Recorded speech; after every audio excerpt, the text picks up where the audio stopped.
Yu-Gi-Oh has made a lot of cards over the years, with lots of them having stories attached to them. They're either explained in the Master's Guides, which are books, the Duel Terminal arcade game, or inferred over a bunch of different cards. So in today's list, we're going to go over 10 more storylines of different cards in the game. Starting us off at number 10, we have Inpachi, which is definitely one of the older cards on our list. Inpachi is a normal level 4 Earth Machine monster with 1600 attack and 1900 defense, and has the flavor text of a log that attacks lost travelers in the forest. Originally a big tree, it was cut down and possessed by a wicked spirit. So Inpachi's story starts with an old forest in the middle of nowhere, where Inpachi, a spirit of a tree, resides. And as the tale goes, humans show up and start settling in, which means deforestation of the nearby forest.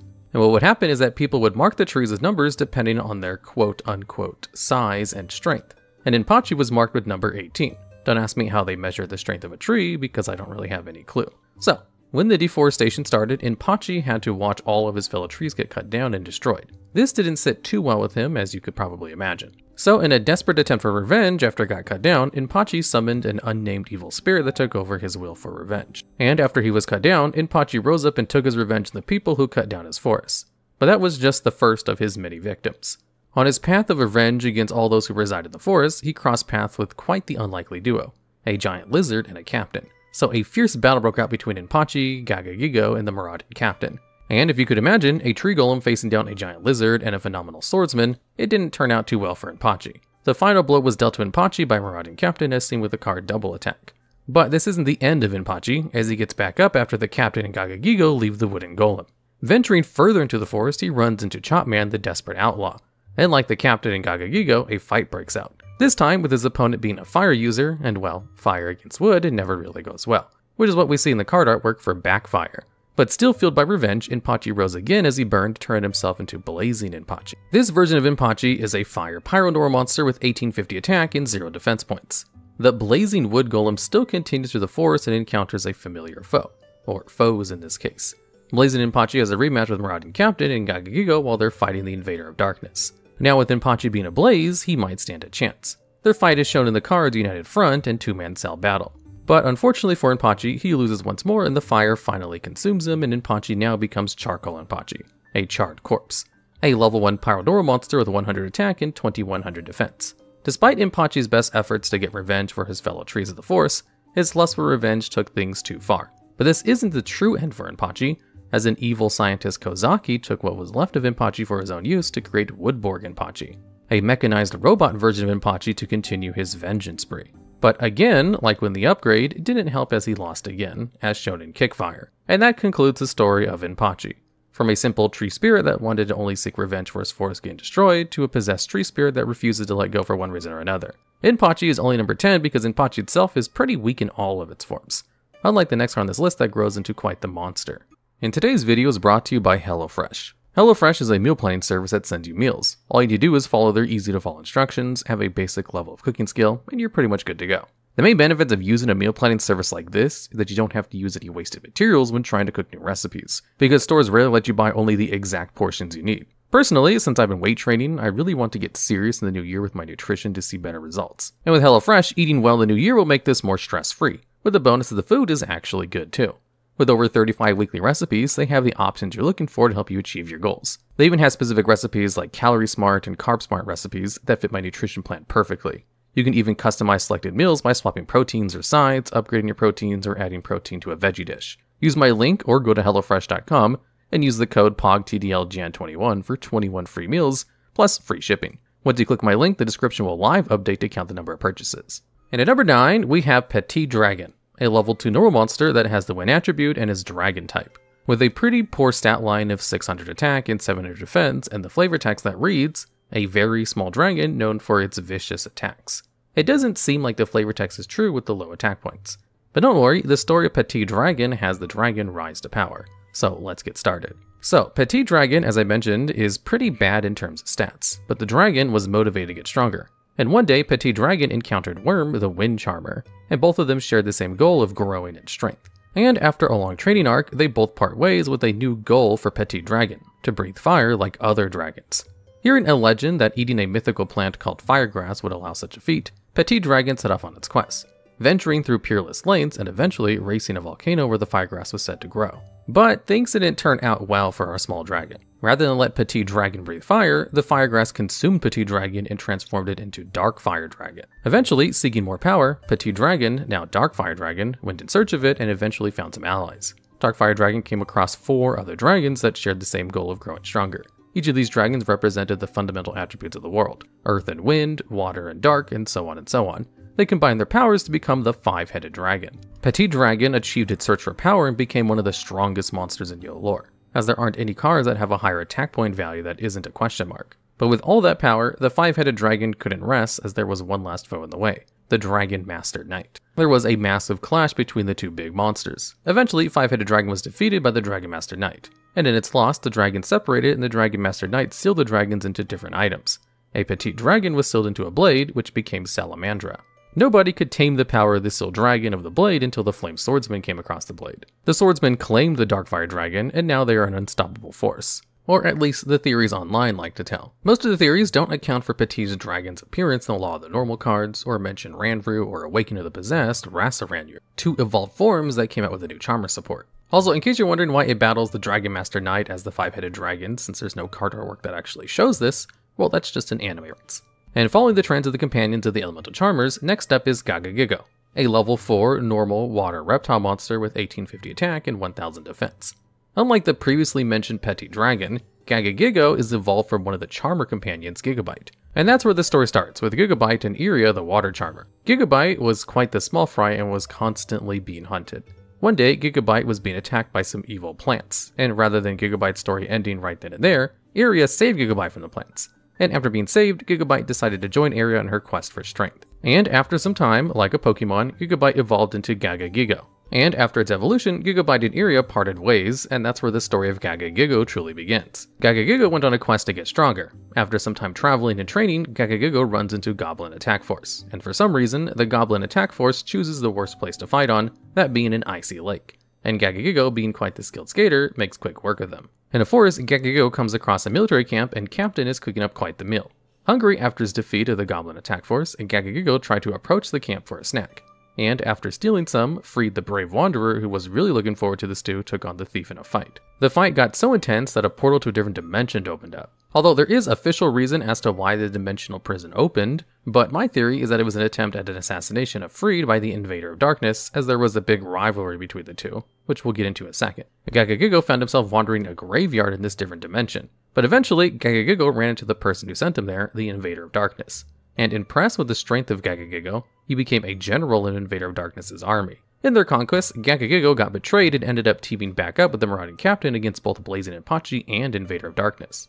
In the fight, Gagagigo would take on a blast from the Marauding Captain, Absolute End, allowing the Captain to defeat the Invader of Darkness, or at least for the moment. In the aftermath, like what happened with Inpachi, Kozaki took what remained of Gagagigo. Kozaki turned Gagagigo into an evil, cybernetically enhanced creature named Gagagigo. After his transformation, he got sent as far away from Kozaki's lab as possible, through both a compulsory evacuation device and a monster gate. And when he got to his new area, he went and started picking some fights. The first fight he picked was the infamously deadly snake, a venom cobra.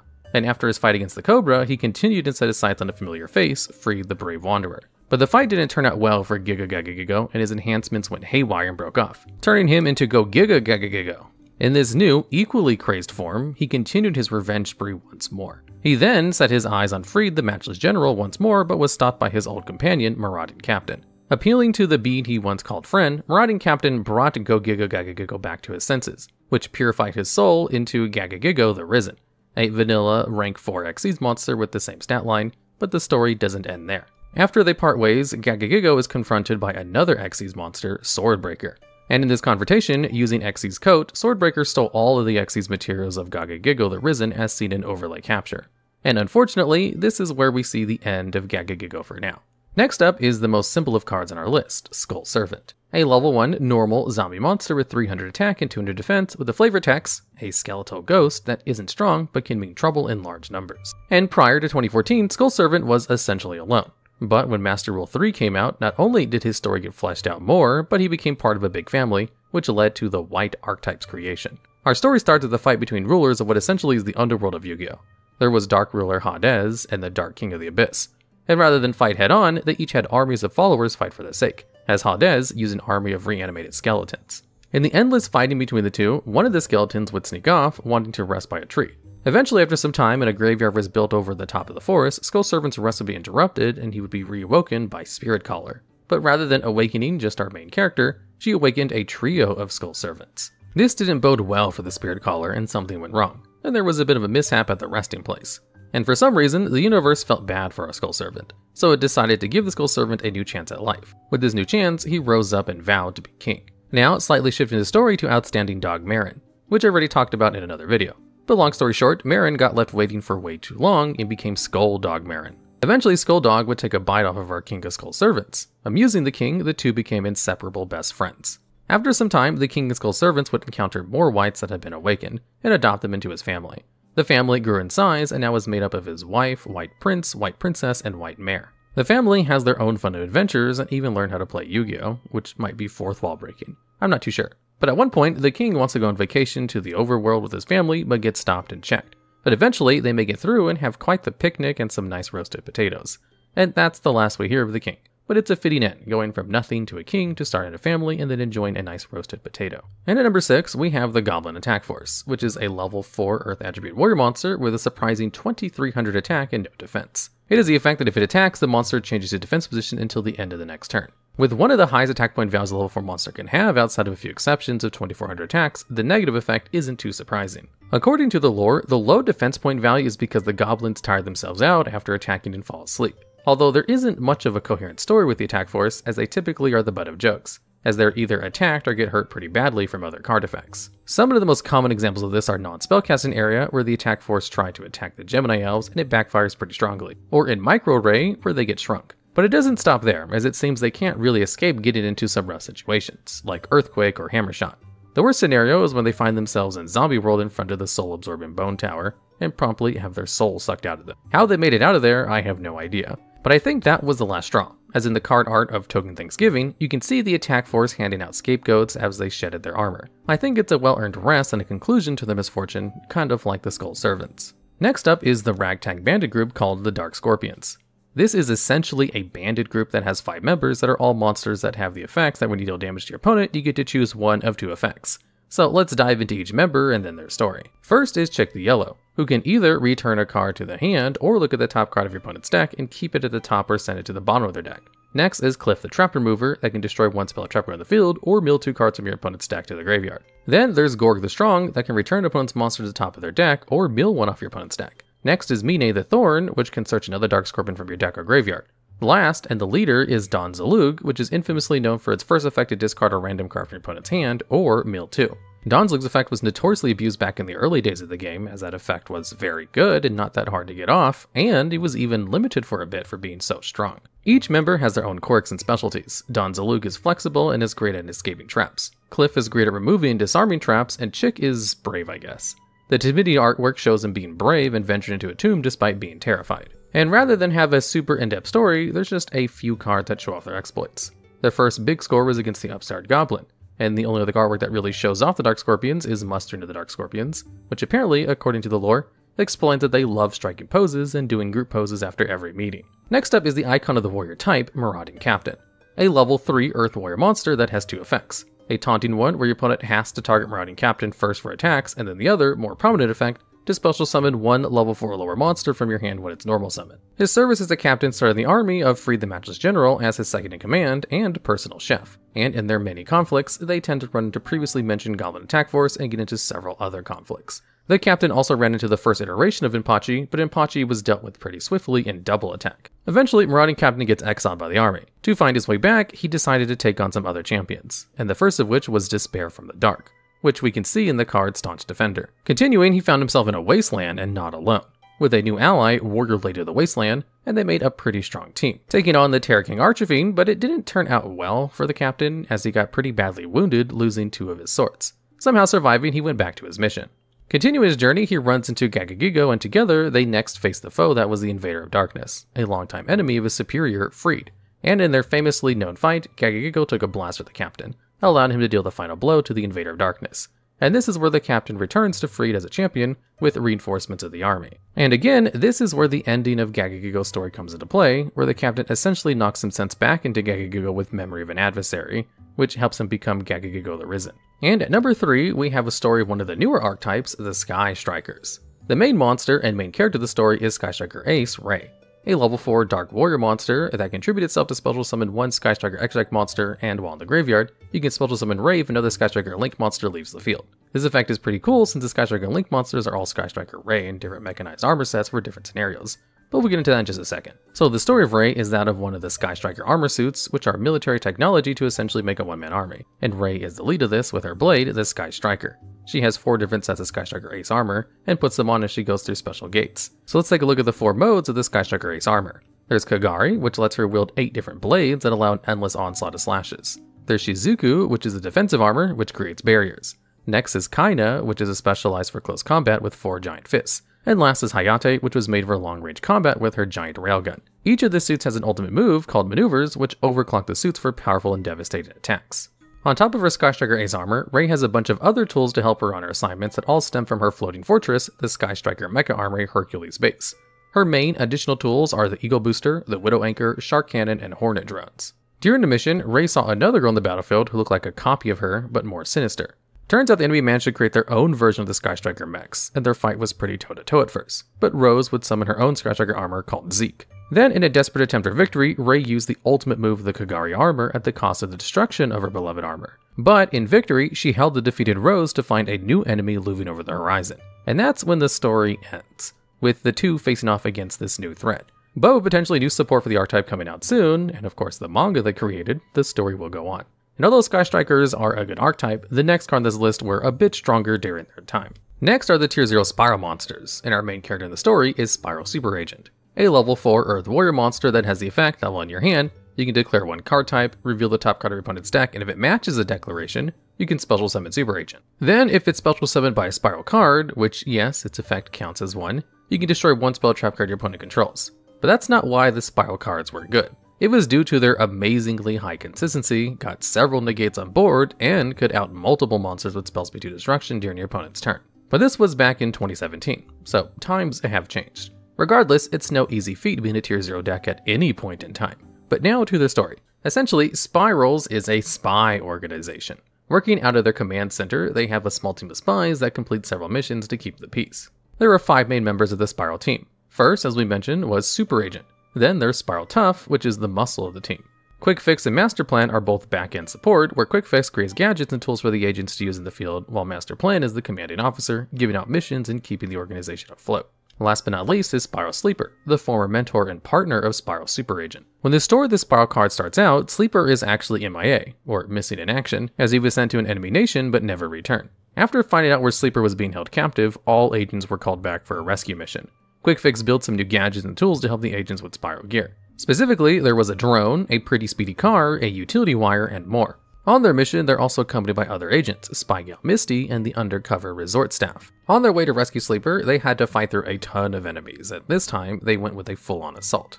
The team then needed to extract some key information regarding the specific whereabouts of Sleeper, so Super Agent needed to recapture the information. And with the interrogation, they found their way to Sleeper, who was brainwashed by the enemy nation. So breaking him out and getting him back to normal was a bit of a challenge. But Quick Fix had a plan for that.